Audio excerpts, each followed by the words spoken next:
आजकल का पाखंडाचार कैसे हो रहा है, कैसे फैल रहा है, वो वेदोक्त श्लोक के प्रमाण अनुसार बोलूंगी संक्षेप में।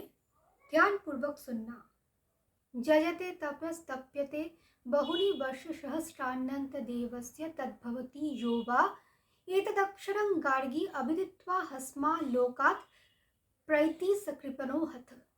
इसका अर्थ ये है, जो लोग केवल तप जप करते रहते हैं, जप करते रहते हैं, लेकिन आत्मज्ञान का अथवा आत्म अनुसंधान का लेश मात्र नहीं, आत्म विचार का कोई बोध ही नहीं, बस जप करता रहता है,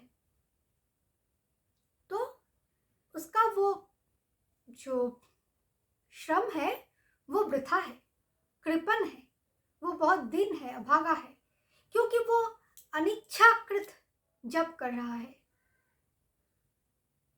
उसे जबरदस्ती जप सिखाया गया है, इसलिए वो जप कर रहा है। तो आजकल के तथाकथित जो गुरु होते हैं वो बोल देते हैं बस जप करते रहो और सारे जो संसार का काम है वो भी करते रहो, दोनों ही करना है। देखिए, ठाकुर परमहंस ने स्वयं ईश्वर भगवान के अवतार श्री रामकृष्ण परमहंस कहकर गए कि एक हाथ से ईश्वर को पकड़े रहो और दूसरे हाथ से संसार को। तो इसका अर्थ ही कुछ और था, और सब के सब संसारी लोग क्या किया, इसे ऐसा मान बैठे कि भगवान कह रहे हैं तुम संसार भी करो और कर्म भी करो। ठीक ऐसे ही उकसाया था कृष्ण ने भी। कर्मण्येवाधिकारस्ते मा फलेषु कदाचन नियतं कुरु कर्मोत्तम कर्मो जयो कर्मणः। तुम कर्म करते रहो, क्योंकि अकर्मण्य रहने से अच्छा है तुम कर्म करो। इसी प्रकार बुद्धि में विरोधाभास, मतभेद का जन्म दिया, क्योंकि ईश्वर का काम ही होता है उकसाना। मैंने पिछले प्रवचनों में कहा कि एक एक अवतार का यही उद्देश्य होता है कि दूसरे अवतार आने का पटभूमि रचना करे। इसलिए पापाचार को भी तो बढ़ावा देना है ना। ईश्वर का अनंत अवतार, वे अनंत है, उसका संत अनंत है, लीला अनंत है और अवतार भी अनंत है। तो इसी प्रकार ये सारे जो संसारी मूर्ख अज्ञानी दो उंगली के खोपड़ी वाले लोग हैं, वो लोग समझ लिए कि ऐसा है, भगवान ने कहा संसार भी करो और भगवान को भी धूप दिखाओ, अगरबत्ती दिखाओ, फूल चढ़ाओ। ये दोनों को मिला जुला के करना पड़ेगा, इसे कर्म कहा जाता है। तो देखिए क्या हो रहा है, महापुरुष को बेच के खा रहा है लोग, अवतार को बेच के खा रहा है मठों में, मंदिरों में। श्री रामकृष्ण को मठ मिशन में देखिए, बेचकर, स्वामी जी को बेचकर कैसे खा रहे हैं। सन्यासी कहते हैं अपने आप को, गैरिक वस्त्र पहने वाले। तो जो सन्यासी होता है, सन्यास का तो 4 आश्रम है ना, कुटीचक, बहुदक, हंस, परमहंस। तो ये जो सन्यासी लोग बैठे हैं, कृपया इन लोगों से पूछिए, बाबा जी आप 4 प्रकार में से कौन सा आश्रम का है, और 5वां एक है अवधूत, वो तो छोड़ ही दीजिए।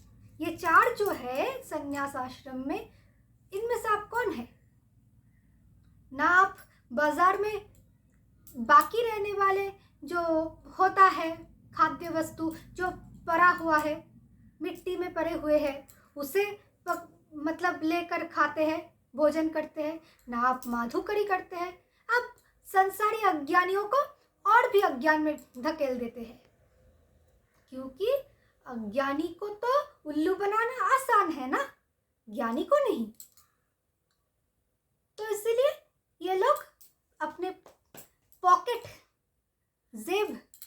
करने के लिए इस अज्ञानियों को बुलाते हैं। अरे आओ आओ, तुम्हें शांति मिल जाएगा। ये रामकृष्ण का मंत्र फूंक रहा हो तुम्हारे कान में, विवेकानंद का, शारदा माँ का, कृष्ण का, चैतन्य का, सबका मंत्र एक एक करके फूंक रहा हूं। तुम बस मेरा जेब भरते जाओ, तुम्हारे घर में शांति ही शांति रहेगा। वो चाहे इंटरनेशनल सोसाइटी का है, तो कोई भी हो, अज्ञानियों को और अज्ञान का रास्ता दिखा रहा है ये लोग। और आजकल तो दीक्षा लेने के लिए फॉर्म भी फिलअप करना पड़ता है। वेदव्यास ने कभी सोचा था कि फॉर्म फिलअप करना पड़ता है? हम एग्जाम में फॉर्म फिलअप करते हैं, नौकरी में फॉर्म फिलअप करना पड़ता है, बहुत सारे कमर्शियल जो वर्क होते हैं उसमें फॉर्म फिलअप करना पड़ता है। इंडस्ट्रियल कोई भी काम हो, फॉर्म फिलअप करना पड़ता है। यहाँ तो भगवान के काम में फॉर्म फिलअप, वो भी एक मंत्र लेने के लिए फॉर्म फिलअप। और इतना उल्लू है लोग, इतना अज्ञानी है लोग कि उसी पाखंडी व्यभिचारी व्यापारी लोगों के जूता चाट रहे हैं। अब ये जो अज्ञानी है, अज्ञानी लोग हैं, ये लोग तो और भड़का रहे हैं उन पाखंडियों को उनके पास जाके। सुनिए, विषाद के पराकाष्ठा में पहुंचे बिना जितना भी कान फुका लो, कुछ नहीं होने वाला। इसीलिए ये पाप करना छोड़ दो। और मैं कहूं पाप करना छोड़ दो तो कोई नहीं छोड़ेगा, क्योंकि ये सब तो विनाश की ओर जा रहा है ना। विनाश काले विपरीत बुद्धि। राम नाम पे कोई कमी है क्या कि मंत्र फूकने के लिए आप दौड़ रहे हैं, वो भी फॉर्म फिलअप करने? पागल सरीके। कोई ज्ञान मिला जी आपको? ये लोग शांति का आश्रम खोल के बैठे हैं, तुम्हें शांति मिलेगा? कोई ब्रह्मानंद मिले, समाधि स्तर में पहुंचे? अगर पहुंचे तो मैं मेरे शिष्य लोगों को ये आदेश देता हूँ, कांटेक्ट नंबर देने के लिए मेरे साथ संपर्क कीजिए, 5 प्रश्न का उत्तर दीजिए अगर समाधि स्तर में पहुंचे तो। और अगर ना पहुंचे हो तो समाज को इसी तरह विनाश की ओर ना ले जाइए।